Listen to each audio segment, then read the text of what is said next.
Арбаңыздар. Кылымдап келген караңгылыктын торун бетинен алып ыргытып, канчалык тоскоолдуктарга карабастан, кыргыз кыздарынын арасынан биринчилерден болуп, туңгуч искусство майданында чейир жол салып, өзүнөн кийинки талай таланттуу кыздарга үлгү болгон кыргыз СССРинин эл артисти, туңгуч актрисалардын бири Анвар Куттобаева бүгүнкү көрсөтүүбүздүн баш каарманы.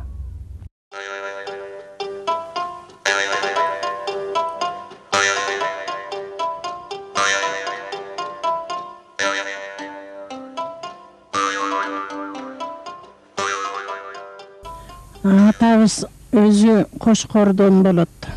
Атабыз илгери бир жерде Селхоз институттун биринчи институту ачылган экен, Кызыл школ деп койчу экен. Ошол школго келип, ошол окууну бүтүп, ушу Бишкек шаарында тилмеч болуп иштейт.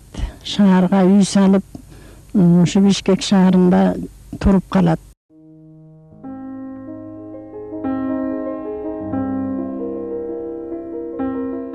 Ырчынын атасы Келдике Акмат Кудайбергенов Бишкекте орус тилин билген, билимдүү жана колунда бар бай адамдардын бири болуу менен айланасына ошол учурдагы алдыңкы интеллигенция өкүлдөрүн жана маданий ишмерлерди топтоп, анын шаардагы чайканасында ар дайым белгилүү акын, комузчу, манасчылар үзүлчү эмес экен. Бу жерде Токтогул Советскийдин бурчунда үй бар болчу. Мен да көрүп калдым. Кайнем алып барып көрсөткөн. Аябай мындай чоң экен.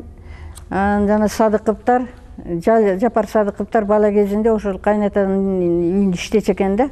Аларды только иштетпей окутчу экен. Кийим алып берчү экен. Мына ошол учурда эжем 11-12де болгон, шаарда көп жүрүп, оюн шоокторду көрүп, кызыгып, ошо театр жаңы ачылат дейт, артистке кыздарды алат дейт дегенде, ошо өзү болбой ата энеме айтпай өзү качып барып өткөн экен.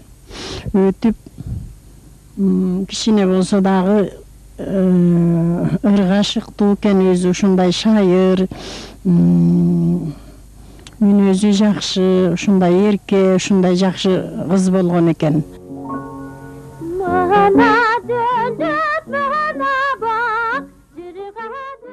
Анвар Бишкектеги педтехникумда окуп жүргөндө эле драма кружокторуна үзбөй катыша баштап, 1928 жылы жаңыдан түзүлгөн драма театрына артист болуп кирүүгө суранат.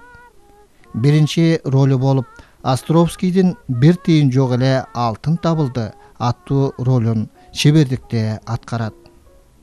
Айбашева, Мадемилова, Байбатырова, Каримова, Орозбаева сыяктуу кесиптештери менен караңгылыктын торун бетинен алып ыргытып, өнөр майданында алгачкылардын арасында болот.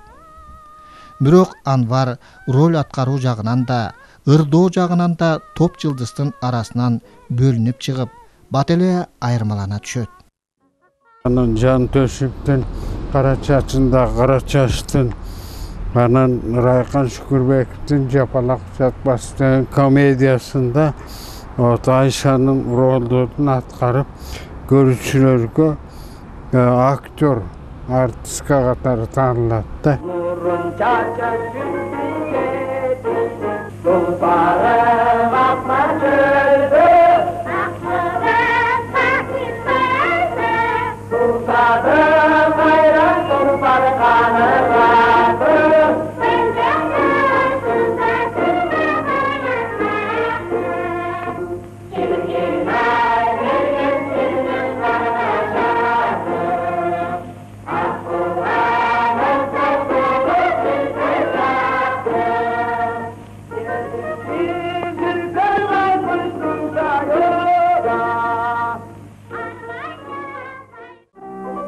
Ошол кечте ырчылык өнөрлөрү менен тааныла баштаган Абдылас Малдыбаев менен Анвар Куттубаеваны үн табагына жаздыруу үчүн Москвага жөнөтүп, алар аткарган элдик ырлар эл арасына кеңири тарайт.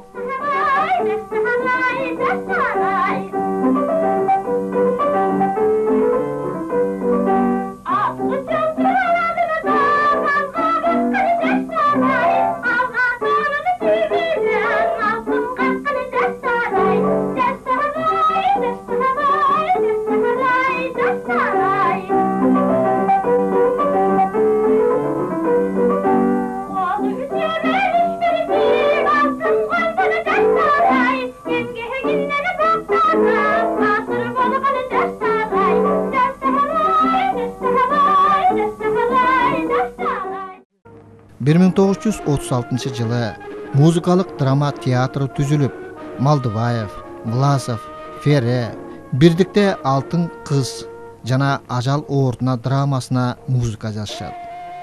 Экөөндө тең Анвар башкы партиялар Чынар менен Зулайканы аткарып, кыргыз кызынын теңсиздик учурдагы кыйын мезгилин аткарганда көрүүчүлөр роль менен кошо жашашып, чоң таасир калтырган.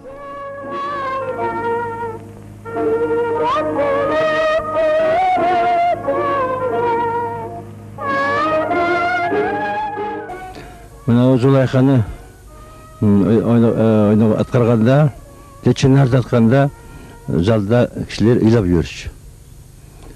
Анвар жүрөгү менен ырдачу, жүрөгү менен ойночу.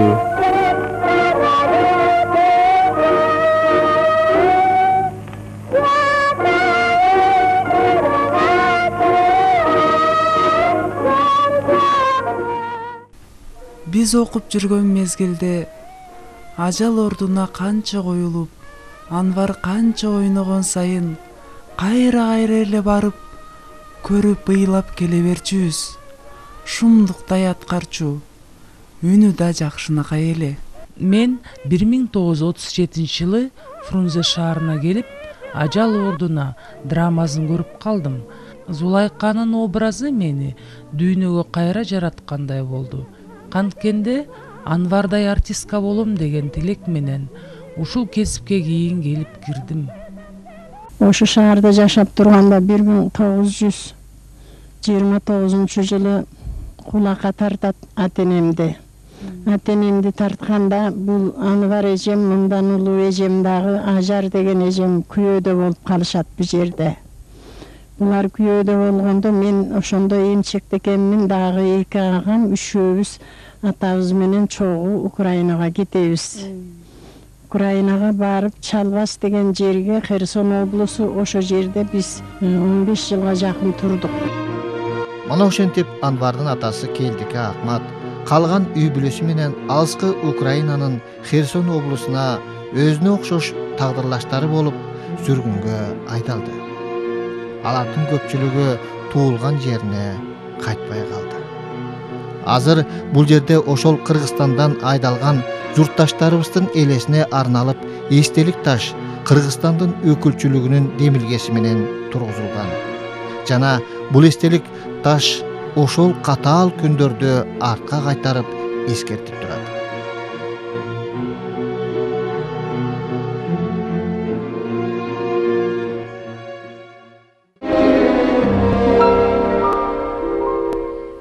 Анан эженин эң бир өмүрүндөгү эстен чыккыс, көңүлүнөн өчкүс өмүрүнүн барагы 1939 жылы Москвада Кыргыз Республикасы болот.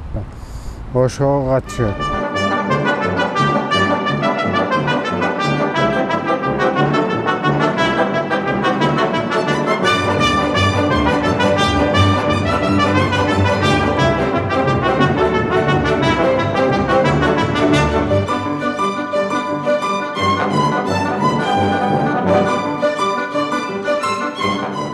Анвар Куттубаева Айчүрөктө Калиманды ойноп барган.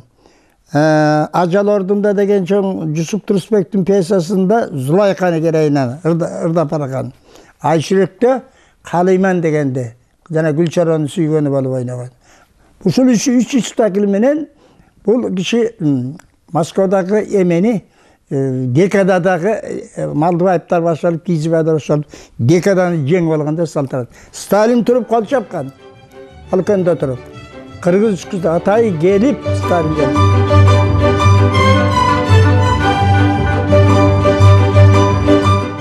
Өзгөчө биринчи декадада Стакенин жанында турган кишиде. Мына сүрөт бар, жанагы Кремлевский дворецте прием болгондо именно Анвар Сталин жанында турган болчу. Айтчы тиги Сталин болуп, Сталиндин приемунда болгондо кичине винодон куюп турду, жашыл вино экен деп. Андай жашыл винону көргөн жок элек. Кызыл вино көрчү элекенен Сталин менен вино ичтик. Жашыл вино. Ошол 10 күндүккө барган Ай жүрөк операсында Калыймандын образы спектаклде анча чоң орун берилбесе да, көрүүчүнү суктанткан кайталангыс образы ушул убакытка чейин көз алдымда турат. Кичинекей рол болбойт дегенге ошондо түшүндүм.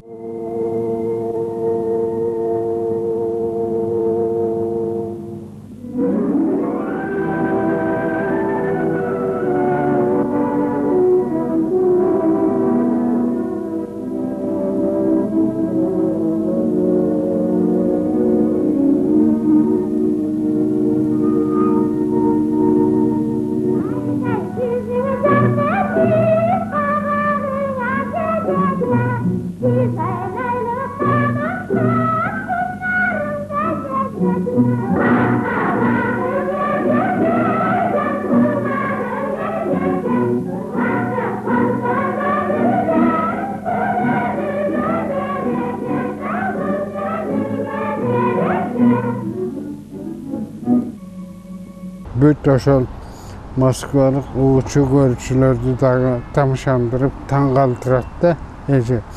Анан ошо баягы концертте эменин 10 күндүктүн аягында кортунду концертке да катышып, анан эжени ошо артисттердин ичинен айымдардан чыккан ичинен Ленин ордени менен. Кийин болсо ошол биздин өкмөт Кыргыз Республикасынын эл артисти деген ардактуу наамды берет. Комсомольская правда гезитинин 1939 жыл 27 майындагы санында белгилүү музыка таануучу Городинский мындай дейт. Декададагы аткаруучулардын ичинен Калыймандын партиясын аткарган Анвар Куттубаева абдан зор таасир калтырды. Аткаруучулук чеберчилиги, үнү боюнча ал Куляш Байсейитова жана Халима Насырованын деңгээлинде экен деп жазат.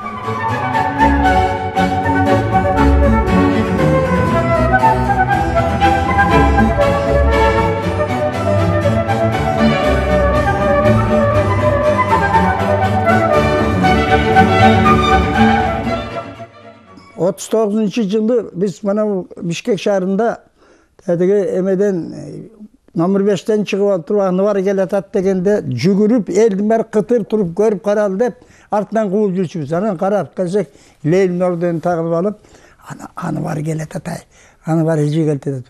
Бул абдан кыргыз элине ушунчалык эмеден чоң эме болгон, салтанат болгон. Фашисттик баскынчылар менен болгон согушта ал кыргыз искусство чеберлеринен түзүлгөн концерттик бригадалар менен айрымдарын жетектеп Беларусь, Ленинград жана Украина фронтторунда болгон. Ал эми Брянск фронтунун командачысы Константин Рокоссовский менен жылуу достук мамиледе болуп, тынчтык кечте да кат алышып турушкан.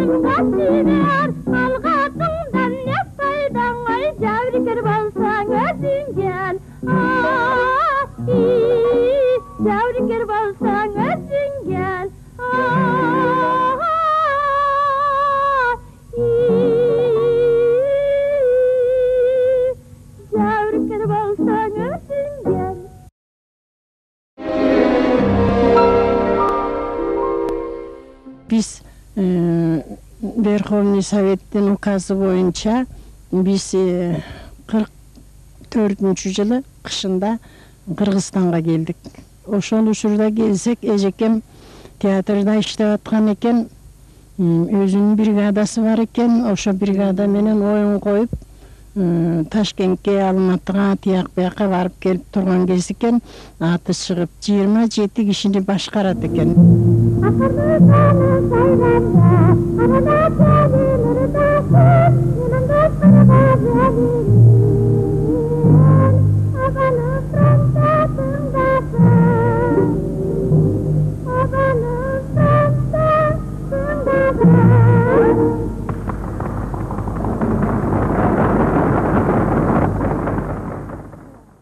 Орта Азияда Тамара ханымда түзөбүз деп Казакстан өзүнчө түздү.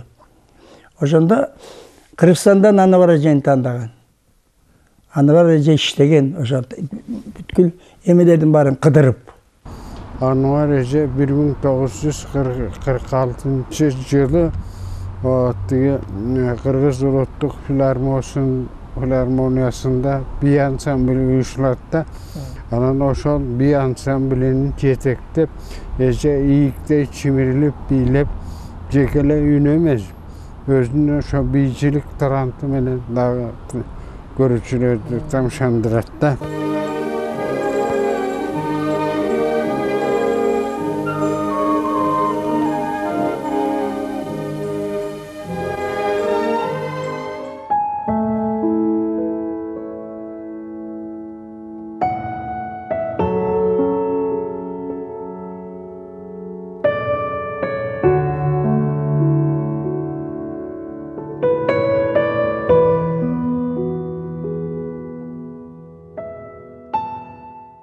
Biri en özgöçölüğü en sulu adam bolçu da. Bölüngen suluğunun sulusu bolçu. Gelişken. Anvar eje menen 1960 жылдан көз өткөнгө чейин 1977 жылдын 7 майына чейин үйүнө барып баардашып чыгармачылыгы жөнүндө сурап эме жүрдүм да. Абдан жакшы киши болчу. Адамгерчиликтүү, улууну урматтаган, кичүүнү сыйлаган, ушунчалык адамдын руханий жүрөгүнө чоң салып сүйлөгөн. Ошол Анварды Василий Теликовский деген биринчи кыргыздын башкы дирижеру, Власов деген бар тең, Абдулла Баталиевден бар тең, абдан жакшы көрүшчү, абдан сыйлачу, колуна көтөрүп. Кийинчерээк эжем жакшы иштеп, үнү көп болбой бараткандан кийин драм театрга которду. Көрүүчүлөргө актер катары таанылды. Мурун бийчи, анан опера ырчысы катары таанылса, мында болсо ошол өмүрүнүн акырына чейин ошо драм театрдын актеру болгондо дагы тажрыйбага бай, мыкты классик актер катарында эме болду да таанылды. Анда мен жаңы Ташкент эмесин театралдык институтту бүтүп келип түшкөндө мен Анвар эжеге кезиктим. Мени таанысызбы дейт Анвар эже. Мен сизди төрөлүктө мен түшүмө кирип тааныган десем элдин баары күлүп сен ойлоясың го турсуң. Анвар эже төрөлүктүрсүң. Эми ушудан кызар киши да дедим. Дүйнөнү таң калтырган киши да. Кантип тааныбайбыз?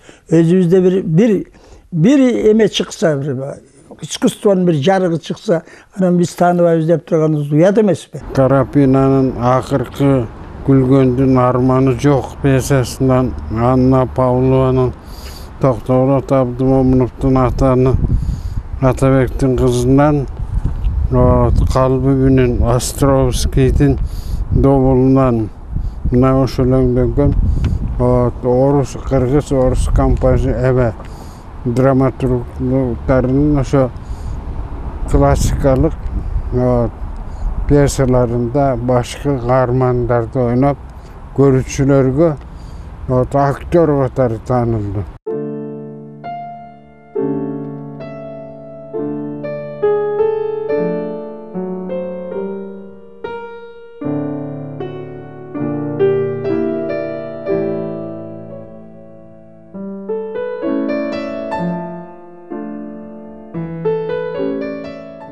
Tegi bayağı Anvar Kutluay oynayıp degende ele elden bari geledi. Ay Anvar oynayıp eken.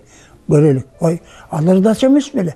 Oy Kırgız Dram Teatrında da oynayıp eken. Değişip bayağı el bile bilet. 1958 yılı Moskvada dekada, ikinci dekada oldu. Oşanda da katışıp. Moğraki jana men aytkan roldordu oynap, anan ırdap. Oşanda Emgek Kızıl Tuu orden menen sıylandı da.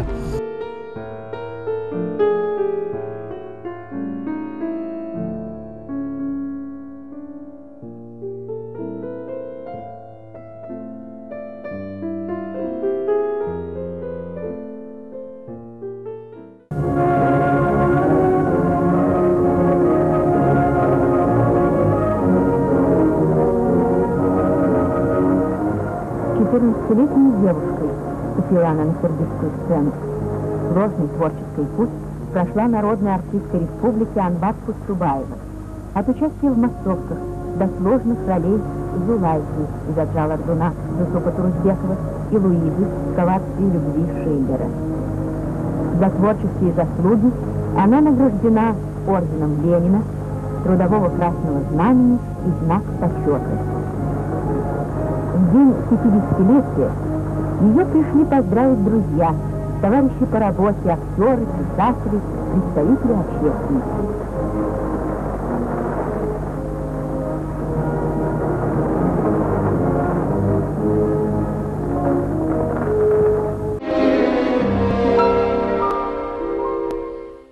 Bunun büyüklüğü, en büyüklüğü adamgerçiliği, jarakörlüğü, adamgerçiliği, bu barlık jagынан töp gelişken adam ele, kayran kişi. Kaynanama сылык, сыпа, адамгерчиликтүү, Тасторкон игенен аябай жакшы аял эле да. Аябай мага айтчы, айланайын келиним, кишилер, артисттер көп келет да. Ошолор келген жаркырап, жайнап, чай бергенде күлүп туруп, чай сунуп жүргөн. Алар тамак ичкенди келбейт. Үйрө жүргөнү дагы ушундай жакшы кишичиликтүү, балдарына да күйүндүү, ушундай командировкага кеткенде дагы мага ишенип, балдарды мен көз салып ошентип турчумун.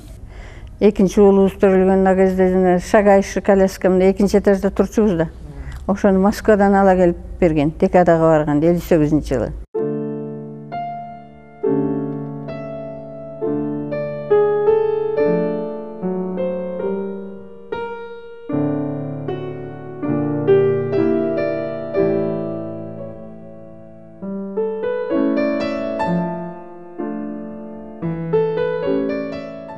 Үч баласы болгон, улуусу менин жолдошум. Андан кийин кызы ошко чыгып каза болуп калды экинчи жылы. Анда 3-4 баласы бар. Балка деген баласы бар, Куттубаевтан. Аманкул Куттубаева деген күйөөсү болчу да биринчи. Ошондон Балка деген баласы болчу. Өтүп кетти го. Өмүрү кыска экен, 66-сында каза болуп калбады. Эми Турар калды, кичи уулу. Экөөбүз Куран окутуп сүйлөшүп эметип турабыз.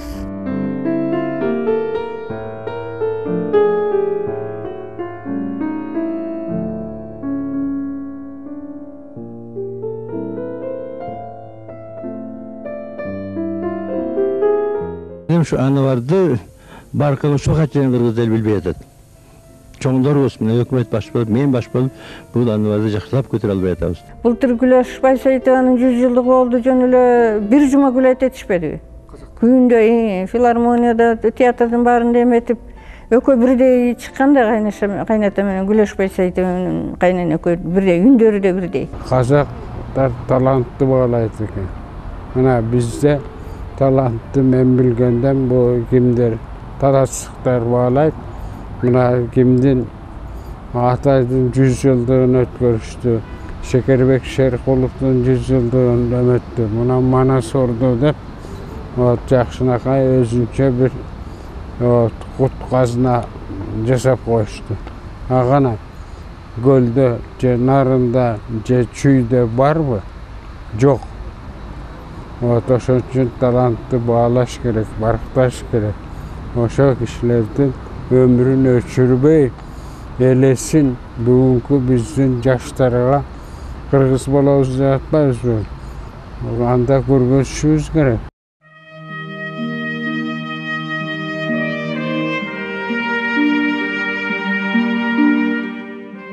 Учурда биздин Анвар Куттубаеваны искусство адамдары гана аңдап билбесе, көпчүлүккө тааныш эмес ысымга айланып келет. Өтө өкүнүчтүү. Коңшу казак элинде Куляш Байсейитованы сураса, бир ооздон Казакстандын биринчи булбулу деп жооп берет. Биз алгачкы кыргыз драма театрынын туңгуч актрисасын, музыкалык жана опера театрынын биринчи солисти жана ырчысы, Ленин ордени менен сыйланган туңгуч аял затын, кыргыз эстеринин эл артисти намына татыктуу болгон биринчи айым Анвар Куттубаеванын элесин сыймык менен айта жүрсөк, келечек муунга тарбия болуп, жана маданий коломтобуздун чыгаандарын өчүрбөй өткөрүп берүүнү милдет жана парыз катары билишибиз керек.